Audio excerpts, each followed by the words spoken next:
Welcome back, boys and girls. All right, today we are going to be summarizing America's champion swimmer, Gertrude Ederle.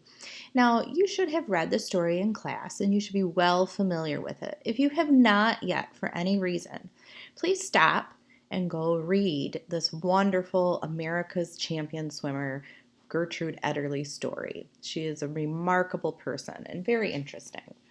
Um, if you have, we can move on.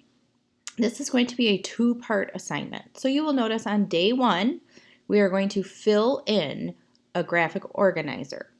Now, the expectation is that you use complete sentences with capital letters at the beginning of your sentence and proper punctuation at the end, and that you're neat so that way your teacher can read it. Tomorrow, day two, you will write the paragraph. So there's no need to write the paragraph today. Today, you are only concentrating on the graphic organizer. Now here is what your graphic organizer looks like. It's the 5W and How summary. At the top it says title of the story. Get out your book and you're going to write the title of the story. And remember I said you are summarizing America's champion swimmer Gertrude Ederle. And then you have the boxes here, the what, who, when, where, why, and how. Those are the boxes that you are filling out. You are filling out this top graphic organizer. So let's look at the what. We're going to do the what and the who together, and then you are going to do the when, where, why, and how on your own. And there's some questions underneath these headings to help you think about what you want to write. So think about the story. What happened? Now, a lot happened in that story, right? Her dad pushed her into some water to teach her how to swim. She was in the Olympics.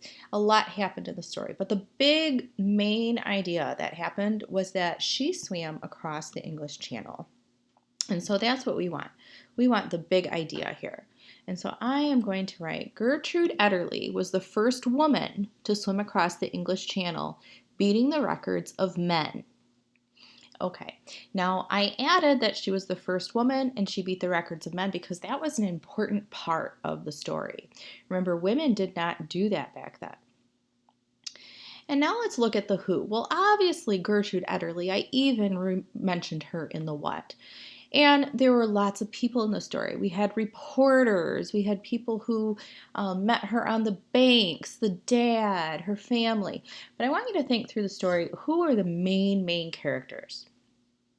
I would say that Gertrude Ederle is definitely the main character, but her sister and her coach played a big part in the story. They were with her when she swam across that English Channel, right? And they were there to support and help her. So those are the two people I'm going to add, and I put it into a sentence. Gertrude Ederle had her coach and her sister with her while she swam. So you answer the next four, when, where, why, and how, on your own. Make sure they are in complete sentences with a capital letter at the beginning and punctuation at the end. And then you can submit that back to Schoology for your teacher to look over. And that is all you are going to do today. We're going to save the paragraph for tomorrow. All right, boys and girls, have a good day and happy writing.